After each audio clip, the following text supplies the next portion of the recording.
మీ ఎలాంటి వ్యాపార ప్రకటనలకైనా వెంటనే మా ఛానల్ సంప్రదించండి. అందరికీ నమస్కారం. ఈరోజు మనతో పాటు ఉన్నారు ప్రముఖ ఆధ్యాత్మికవేత్త జ్యోతిష పండితులు శేషగిరిరావు గారు. గురుగారితో మాట్లాడదాం. గురుగారు నమస్కారం. నమస్తే అమ్మా. గురుగారు, ఈ నవంబర్ మాసంలో మిథున రాశికి ఎలా ఉండబోతుందంటారు? మిథున రాశి వారికి కొంత ఇబ్బందులు అయితే ఉన్నాయి. ఏ రకంగా ఇబ్బందులు ఉన్నాయి అనేది కనుక చూసుకున్నట్టయితే, ఏదైతే కుజ బుధులు అంటే మిథునానికి అధిపతి బుధుడు అనమాట, ఆయన కుజగ్రహంతో కలవటం అనేది ఉంటుంది నవంబర్ మధ్యలో. తర్వాత వచ్చేప్పటికి ఏంటంటే మిగతా గ్రహాల విధానంలో కూడా పరిపూర్ణంగా లేదు. అంటే సహాయ సహకారాలు అందించవలసిన రవి ప్రస్తుతం నీచల్లో ఉన్నాడు. అంటే శారీరక పటుత్వం అనేది కొంతవరకు లోపిస్తుంది. తర్వాత బుద్ధిబలం బుధుడు, ఆ బుద్ధిబలం అనేది కూడా ఒకసారి ఉన్నట్టుగా ఒకసారి ఉండదు. తర్వాత ఇప్పటికీ ఈ మిథున రాశిలో జన్మించి ఎవరికైనా సరే ఈ మెదడుకి సంబంధించినవి కానీ చర్మానికి శ్వాసకి సంబంధించినవి ఇబ్బందులు ఉన్న వాళ్ళకి ఆ ఇబ్బంది మరింత పెరుగుతాయి తప్ప తగ్గవు. సో ముఖ్యంగా అలాంటి ఈ మూడు నేను చెప్పిన గుణాల్లో ఎవరికైనా సరే ఈ రాశిలో జన్మించి వాడితే కొంత ఏదైనా, అంటే ఇప్పుడు కొంతమందికి తలనొప్పి వస్తూ ఉంటుంది తరచు. సరే తలనొప్పే కదా అని వదిలేయకూడదు. ఈ నెల ఇప్పుడు ఎప్పుడైతే బుధ కుజులు కలిస్తే అది కొద్దిగా డేంజర్ ఉంటుంది. సో అది నవంబర్ 2 నుంచి ప్రారంభం అవటం అనేది ఉంటుంది. అయితే మధ్యలో వక్రించడం అనేది కూడా బుధుడే ఉంటాడు. సో అందుకని నవంబర్ అది 17 ఉండేది. సో అందుకని ఎలా చూసుకున్నప్పటికీ కూడా కొద్దిగా గ్రహస్థితి అనేది ఈ నెలలో వీళ్ళకి మరీ అనుకూలంగా లేదు. సో అందుకని అనుకూలకంగా లేదు కాబట్టి ఇలా శారీరకంగా బుద్ధి బలంగా రెండు విధాలుగా కూడా మనం జాగ్రత్తగా అచితూచి తొందరపాట్లు లేకుండా ఒకటికి 2 సార్లు ఆలోచించడం, లేడికి లేచిందే పరుగున్నట్టుగా పరిగెత్తకుండా ఉండటం, ఆ రకమైన ఒక నియంత్రణ అనేది కొద్దిగా మిథున రాశి వాళ్ళకి ఈ నెలలో అవసరం ఎక్కువగా కనిపిస్తుంది. కనుక ఆ రకంగా మాత్రం జాగ్రత్తలు తీసుకోవాలి మిథున రాశి వాళ్ళు. విద్యార్థులకు ఎలా ఉండబోతుంది? విద్యార్థుల విషయానికి వచ్చేప్పటికి ఏంటంటే వీరికి చతుర్థాధిపతి తర్వాత భాగ్యాధిపతి శని వక్రంలో ఉంటాడు, చతుర్థాధిపతి కూడా మళ్ళీ బుధుడు వక్రంలో ఉంటాడు. కనుక వీళ్ళకి నెలంతా కూడా చదువు అంతంత మాత్రంగానే వెళ్ళటం అనేది ఉంటుంది.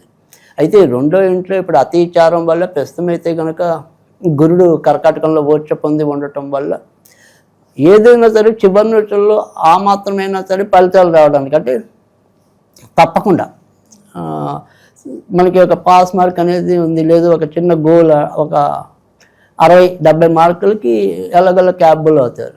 అంతేగాని నాకు 90 రావాలి 99 రావాలి అంటే కొద్దిగా కష్టమే.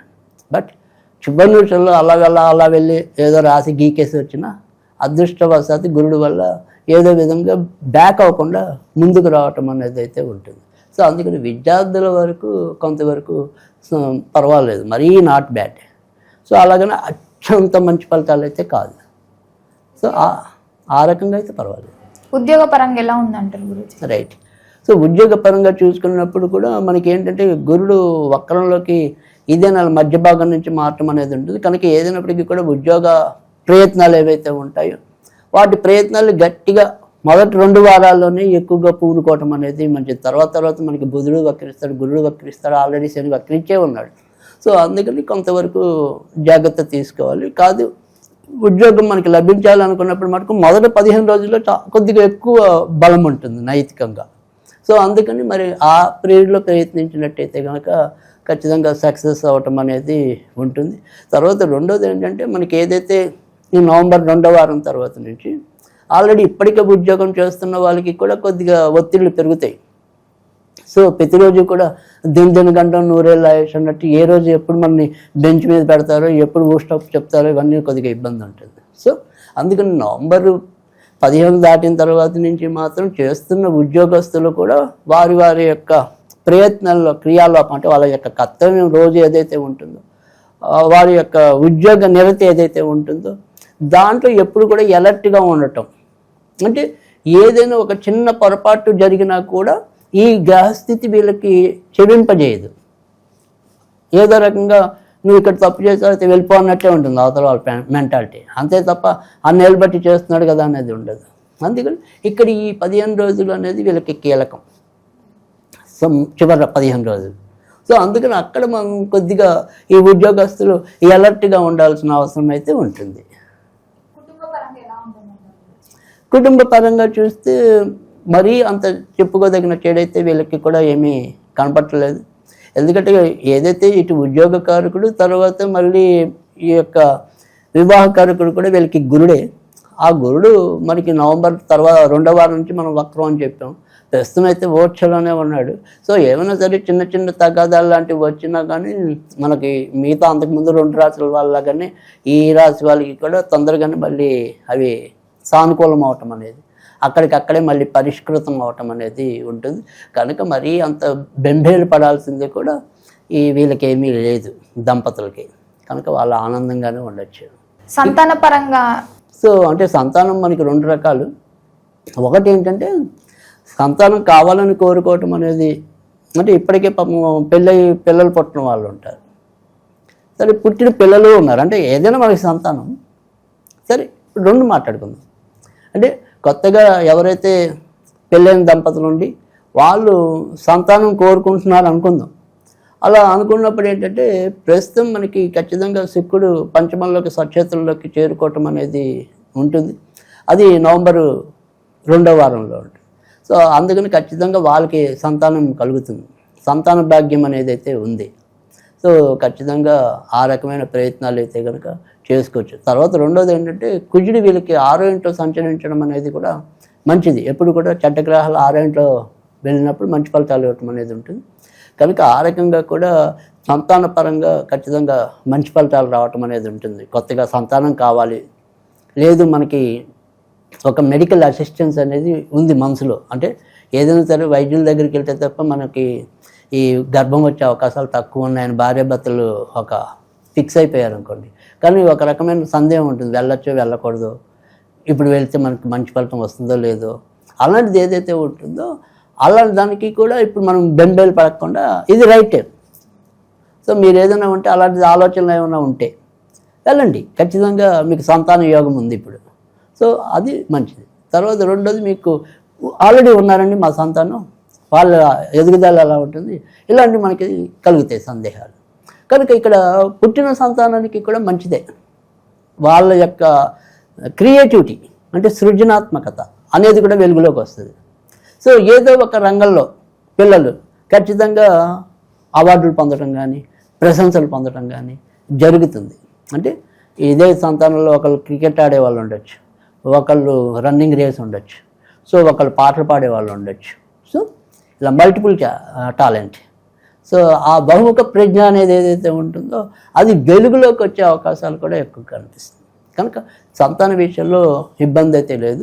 కానీ 6వ ఇంట్లో కుజుడు వల్ల అప్పుడప్పుడు వీళ్ళు కూడా చిన్న చిన్న దెబ్బలు తగిలించుకోవటం కానీ లేదా ఫీవర్ అంటే ఉష్ణ సంబంధించిన వ్యాధులు అప్పుడప్పుడు ఏమైనా సరే చిన్న చిన్నవి రావడానికి ఉంటుంది తప్ప మరీ భయపడే అంశాలు అయితే కనుక మిథున రాశికి కనపట్టలేదు.